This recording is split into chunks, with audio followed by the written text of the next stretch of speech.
안녕하세요, 이시안입니다. 어느 날 갑자기 우리 앞에 떡 하고 나타난 넷플릭스는요, 순식간에 한국의 미디어 지형을 바꿔놓고 넷플릭스 컨텐츠를 본 사람과 안 본 사람의 대화 격차를 일으킬 정도로 일상적인 문화로 밀접하게 다가오게 되었습니다. 특히 넷플릭스를 구독하는 사람들은 이른바 소비의 중심이라고 할 수 있는 MZ세대가 많기 때문에 앞으로 이런 경향은 더욱더 커질 것이라고 추론할 수가 있겠죠. 이렇게 갑자기 넷플릭스를 접하게 된 사람들에게 넷플릭스는 그야말로 갑자기 신데렐라처럼 나타난 기업처럼 보일 텐데요. 사실 넷플릭스는 망해도 이상하지 않을 정도의 어려움을 무려 6차례나 겪어내고 살아온 불굴의 투사에 가깝습니다. 기업의 역사는 길지 않아도요, 전투는 많이 치른 실전의 베테랑이라고 할 수 있죠. 그리고 이런 도전은 현재도 계속 진행 중이고요. 앞으로 넷플릭스가 겪은 위기와 그것을 극복하는 것을 소개해 드릴 텐데요. 바로 그 위기를 극복하는 과정이 넷플릭스의 역량이며 경쟁력이 된 것입니다. 우리가 배워야 할 넷플릭스의 인사이트는 사실은 위기를 극복해야 하는 절박함에서 나온 것들이죠. 그리고 그 위기 극복 방법이 대부분 디지털 트랜스포메이션인 거예요. 넷플릭스는 1997년 처음 시작되었습니다. 처음 시작될 때는요, 그야말로 신생 기업이었고요. 우리나라는 IMF가 닥치기 직전이라 어수선했거든요. 그러다 보니까 우리나라에서 넷플릭스의 존재를 아는 사람은 거의 없었습니다.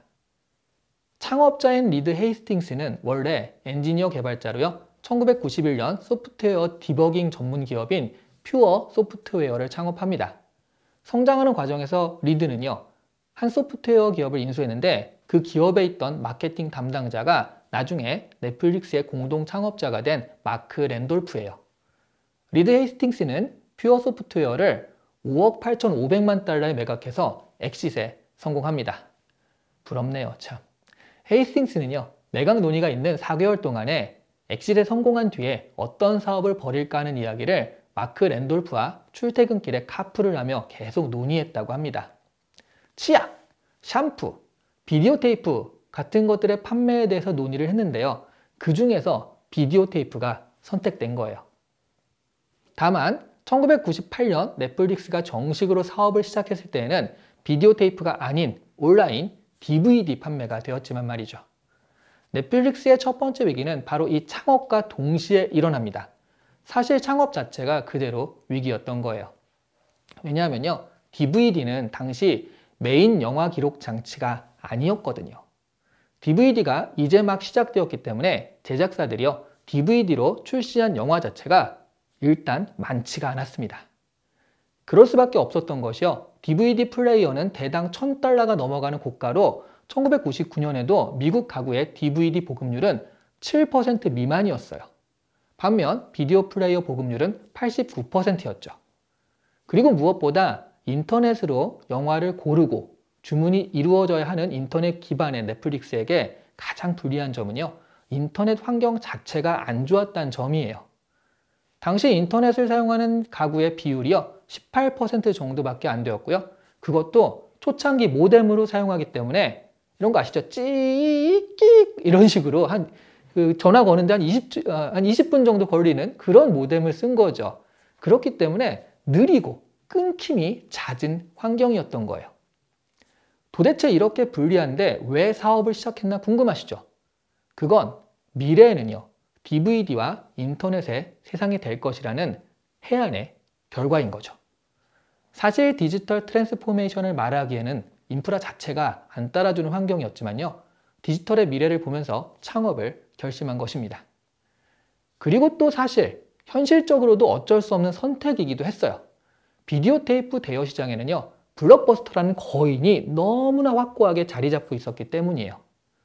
1985년에 미국 텍사스 달라스에서 출발한 블록버스터는요, 1995년에 이미 미국 내 매장이요, 4,500개가 넘어가는 강자로 자리 잡고 있었습니다. 블록버스터의 최정점이라고 할 수 있는 게 2004년이거든요. 이때 직원이 6만 명이었어요. 매출액이 59억 달러였습니다. 당시로서는요, 블록버스터는 올려다보기에도 벅찬 거인일 수밖에 없었습니다. 다만 한 가지, 넷플릭스가 보기에 블록버스터의 약점이 있었거든요. 그건 바로 블록버스터 매출액의 16%가 연체료에서 발생하고 있었다는 사실입니다. 어렸을 때 비디오 가게에서 비디오를 빌려보신 분이라면 아시겠지만요. 하루나 이틀 정도 되는 그런 약속한 시간 내에 반납하는 게 생각보다 쉽지가 않아요. 깜빡하고 또 늦잠 자고 하루 연기하고 그러다가 연체료를 내게 되는데요. 사실 이 돈은 고객 입장에서는 그야말로 아까운 돈이에요. 고객의 불만이 상당할 수밖에 없는 상황이었습니다. 그러니까 블록버스터는요, 매출의 상당 부분을 고객의 컴플레인 위에서 거두어 드리고 있었던 셈이에요. 넷플릭스가 노린 지점은 바로 이것이었습니다. 여기서 지금도 지켜지고 있는 넷플릭스의 방향성이 하나 나오는데요. 넷플릭스는 고객의 입장에서 서비스를 제공한다는 것이죠. 그런 의미에서 연체료에서 나오는 수입이라는 것은 고객 입장에서는 제거되어야 할 그런 요소였던 거예요. 그래서 바로 그 연체료가 없는 비즈니스 모델을 만든 겁니다. 여기서 기존 블록버스터와의 차별점이 생긴 겁니다. 말하자면 정말 맛있고 유명한 음식점이 있는데 여기 가면 주차비가 따로 나와요. 그게 때로는 음식값만큼 나올 정도로 부담되기도 하고요. 그리고 주차비는 뭔가 좀 아깝잖아요, 우리가. 그런데 새로 오픈한 옆에 요리집은요, 주차가 무료인 거예요. 그러니 블록버스터에 갈 손님 중에 몇몇은 바로 이 새로 오픈한 음식을 찾기 시작합니다.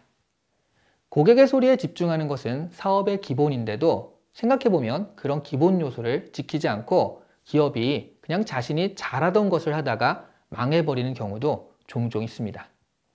고객의 니즈에 집중하는 넷플릭스의 집착은요, 나중에 빅데이터 수집과 활용에 모든 것을 거는 그런 문화로 나타나게 됩니다. 디지털 트랜스포메이션에서 고객의 빅데이터를 활용하는 것이 가장 기본적인 기술 활용이 되는데요. 그 전제는 고객의 니즈를 최우선으로 한다는 기업의 문화가 있어야 하는 것이죠. 또 하나 넷플릭스의 성공 요소는요, DVD라는 불리함을 정면으로 끌어안았다는 겁니다. 사실 비디오를 온라인 대여 서비스로 하기에는 부피가 크기 때문에요, 배송과 반송 등이 힘들었고 파손도 잘 된다는 현실적인 문제가 있었습니다. 그리고 무엇보다 이미 블록버스터가 꽉 잡고 있는 시장이었기에 승산도 없었어요. 그래서 새로 생긴 매체인 DVD에 승부를 건 겁니다. 물론 여기에는 앞으로 편의성에서 훨씬 앞서기 때문에 결국 DVD로 갈 것이라는 넷플릭스의 판단도 있었겠죠. 만약 블록버스터가요, DVD 대여 시장을 야금야금 갉아먹기 시작한 넷플릭스가 신경 쓰였다면요, 저가 공세를 펼쳐서 초창기에 넷플릭스를 고사시킬 수 있었어요. 하지만 블록버스터는 그러지 않았습니다. 새로운 저장 매체인 DVD 사업이 활성화되면 결과적으로 자신이 이미 제왕인 비디오 테이프 사업에서는요, 오히려 저해가 될 것이라고 판단했기 때문이에요. 이는 마치 폴라로이드 카메라가 디지털 카메라 기술에 관심이 있으면서도 폴라로이드 필름 판매로 엄청난 돈을 벌던 기존 사업의 수익 구조가 염려가 되어서 애써 디지털 카메라 기술을 외면하다가 결국 사업을 접은 것과 비슷한 상황인 거죠. 블록버스터가 애써 DVD 시장을 외면했기 때문에 넷플릭스는 조그맣게나마 자신의 영역을 가져갈 수가 있었습니다. 1998년 4월에 단품 DVD 대여와 판매를 시작한 넷플릭스는요, 1999년 6월 월 매출액이 94,000달러까지 나왔어요. 1년 매출 목표액이 100만 달러였으니까 어느 정도 달성이 가능해 보였죠. 그런데 여기에 하나의 고민이 있었습니다. 넷플릭스는요, 자신들의 핵심 사업을 DVD 대여라고 생각했는데요, 매출의 99%인 93,000달러가 대여가 아닌 판매에서 나왔던 거예요. 리드 헤이스팅스와 마크 랜돌프는 논의 끝에 DVD 판매 사업을 접습니다. 매출 99%인 판매 사업을 접고 1% 매출이 나오는 대여에 집중을 해요. 미친 거죠. 이 정도면 정말 기업으로서는 결정하기 힘든 상황인데요. 마크 랜돌프는 이에 대해서 우리는 집중해야 한다. 그것이 기업가가 지닌 비밀무기다. DVD 판매가 폭발적이고 대여 수익이 하락하더라도 우리는 미래에 대한 서비스를 위해 과거의 일부분을 기꺼이 포기해야 했다라고 말한 바가 있습니다. 하나의 역량에 선택과 집중하라는 말은요, 많이 할 수 있는 얘기죠. 그런데 실제 현장에서는 잘 나가는 사업을 희생하면서까지 집중하기는 쉽지 않은 결정이에요. 하지만 넷플릭스는 미래가 어디에 있나를 본 것이죠. 처음 DVD 사업을 택할 때처럼요. 하나에 집중하는 넷플릭스의 DNA는 지금도 이어지고 있어서요. 넷플릭스에 광고를 붙여서 광고 수입을 도모할 수 있는 환경이 충분히 되었는데도 시도조차 하지 않고 있습니다. 그건 다른 역량의 일이고요. 또 유저들을 불편하게 할 수 있는 일이라고 판단을 하는 거예요. 넷플릭스는 대여라는 핵심 역량에 집중해서 DVD 단품 대여 사업도 중단을 하고요.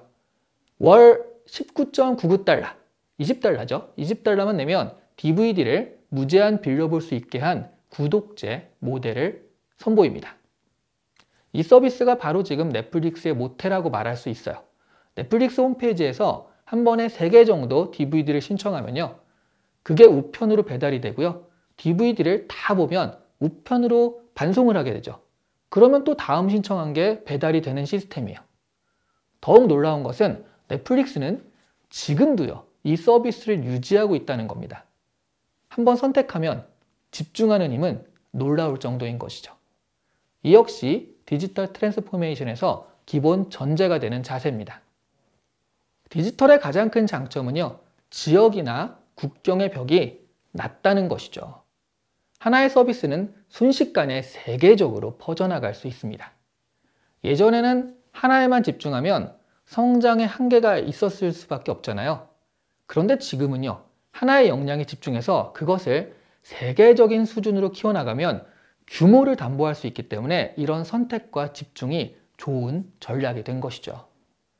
디커플링은요, 상품이나 서비스가 소비되는 여러 가지 과정을 나눈 후 그것 중 하나에 집중한다라는 개념인데요.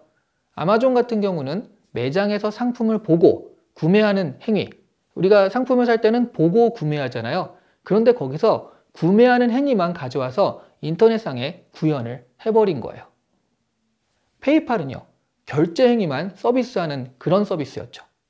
그런 식으로요, 하나의 요소에 집중해도 이 회사들은 엄청나게 큰 기업이 되었습니다. 넷플릭스가 처음 자리를 잡을 때 눈에 띄는 디지털 트랜스포메이션 요소는 없었지만 디지털 트랜스포메이션을 가져가기에 좋은 자세와 가치가 넷플릭스 기업 문화에 있었음을 확인할 수 있습니다. 첫 번째는요, 다른 어떤 요소보다 고객의 니즈에 집중했다라는 점이고요. 두 번째는요, 미래를 예측해서 과감하게 핵심에만 집중할 수 있는 의지가 있었다는 점이에요. 오늘의 교훈을 정리해 볼게요.